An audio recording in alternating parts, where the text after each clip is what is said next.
তো জয় হিন্দ বন্ধুরা, এই মুহূর্তে গুরুত্বপূর্ণ একটা আপডেট নিয়ে তোমাদের সামনে চলে এসেছে। সেটা হলো ডাব্লিউপি কনস্টেবলে যে 12,000 ভ্যাকান্সি আসার কথা ছিল, সেখানে কিন্তু নিয়োগে কিন্তু বিশাল বড় একটা পরিবর্তন হতে চলেছে। কী সেই পরিবর্তন সেটাই তোমাদের কাছে আমি আজকে বলবো। তো আজকেরই এই তোমাদের আনন্দবাজার পত্রিকা খবরের কাগজে কিন্তু বিশাল একটা নিউজ কিন্তু পাবলিশ হয়েছে।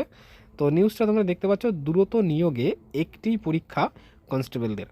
তার মানে তোমাদের পরীক্ষায় কিন্তু যে তোমাদের পরীক্ষায় বা মানে যে দুটো পরীক্ষা হতো, প্রথমে প্রিলি পরীক্ষা, তারপরে ফিজিক্যাল, তারপরে কিন্তু মেন্স পরীক্ষা হতো, সেখানে কিন্তু তোমাদের আর সেটা কিন্তু আর হচ্ছে না। তোমাদের কিন্তু এই পরীক্ষার কারণে তোমাদের এই প্রিলি পরীক্ষা, মাঠ, তারপরে ফিজিক্যাল করতে কিন্তু বিশাল একটা লং টাইম কিন্তু তো লেগে যেত। যেহেতু এরা চাইছে, পুলিশ বোর্ড চাইছে যেহেতু যে নিয়োগ তাড়াতাড়ি করতে, সেক্ষেত্রে তারা কী করেছে, তারা কিন্তু একটার পরীক্ষার মাধ্যমেই কিন্তু তারা মানে রিক্রুটমেন্টটা করতে চাইছে। প্রথমে পরীক্ষা, তারপরে তোমাদের মাঠ, তারপরে ইন্টারভিউ। ঠিক আছে? তো যাই হোক, একটা ভালো একটা খবর, কিন্তু এক্ষেত্রে তোমাদের একটা সুবিধা এবং একটা অসুবিধা আছে। সেটা হলো, তোমাদের কিন্তু পিলি পরীক্ষা হওয়ার কারণে তোমাদের কিন্তু কাট আপটা কিন্তু কম যেত, কিন্তু এবার যেহেতু একটা পরীক্ষা হবে, সেক্ষেত্রে কিন্তু তোমাদের কাট আপটা কিন্তু বেশি হবে। তবে এক চান্সেই তোমরা বুঝতে পারবে তোমাদের চাকরিটা হচ্ছে কি না। যাই হোক, একদিক থেকে ভালো আর একদিক থেকে খারাপ।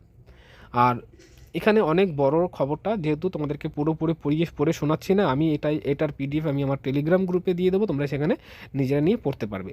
যাই হোক, এছাড়াও যে বিষয়টা বলা হয়েছে এখানে, তোমাদের এখানে দেখতে পাচ্ছ যে গত বছর যে গতবারের যে 8,000 ভ্যাকান্সি ছিল, সেখানে যখন উত্তীর্ণ হওয়ার পরে কয়েকজন মানে কিছু প্রার্থীরা কিন্তু যোগদান করেনি, মানে তারা কিন্তু জয়েনিং করেনি। সেক্ষেত্রে কিছু পদ কিন্তু ফাঁকা ছিল। তো সেই জায়গাটা যাতে করে নতুন আবার যাতে, এখানে কি বলেছে তোমরা একটু দেখে নাও, প্রার্থীরা জয়েনিং করে, সেক্ষেত্রে তারা চাইছে যে নতুন তারা একটা রিজার্ভ তালিকা তৈরি করবে, যেখানে এই তালিকার কিছু নিয়ম আছে। সেই নিয়মটা তোমাদেরকে একটু বলে দিচ্ছি। সেটা হলো, যতক্ষণ না মানে জয়েনিং হচ্ছে, ততক্ষণ এই রিজার্ভ তালিকার ভ্যালু থাকবে, যতক্ষণ না জয়েনিং হচ্ছে ততক্ষণ এই রিজার্ভ তালিকার ভ্যালু থাকবে। প্রশিক্ষণ শুরু হয়ে গেলে, অর্থাৎ ট্রেনিং শুরু হওয়ার পরে কিন্তু এই রিজার্ভ তালিকার কোনো মূল্য থাকবে না। ঠিক আছে?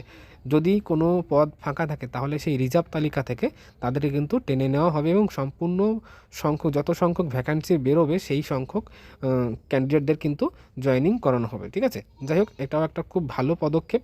এটা নিয়ে আমাদের অনেক সমস্যা হয়েছে। তো রিজার্ভ তালিকাটা বেরোনোর আমাদের খুব দরকার ছিল। তো সেক্ষেত্রে আমাদের মতো যেসব প্রার্থী আছে তাদের কিন্তু খুব ভালো হবে।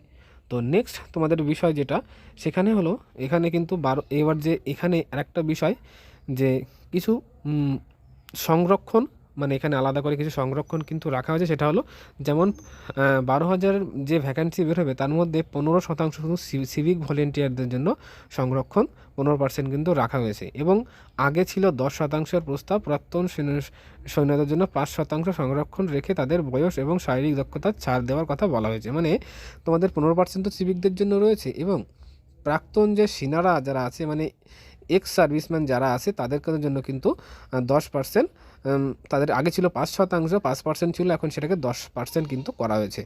আর তাদের জন্য শারীরিক মাপঝোপেরও একটা ছাড়ের কথাও বলা হয়েছে। তো যাই হোক, ভালো মোটামুটি পরিবর্তন এসছে। তবে কি, তোমাদের যে আগে পরীক্ষা ছিল দুটো পরীক্ষা, সেক্ষেত্রে এখন কি তোমাদের একটা পরীক্ষা হবে। তো যাই হোক, কতটা গুরুত্বপূর্ণ, কতটা তোমাদের ভালো লাগলো, সেটা একটা কমেন্টসের মাধ্যমে জানাবে। আর তোমাদেরকে বলে দিই, এটা কিন্তু জাস্ট একটা পাঠানো হয়েছে, যে এইভাবেই তারা করতে চাইছে। এবার শেষমেশ ফাইনাল কাট কি আসে, সেটা আমরা যখন নতুন নোটিশ বেরোবে তখন কিন্তু আমরা জানতে পারবো। তো যাই হোক বন্ধুরা, দেখা হচ্ছে নেক্সট ভিডিওতে। তখন সবাই ভালো থাকবে, সুস্থ থাকবে। জয় হিন্দ, জয় ভারত।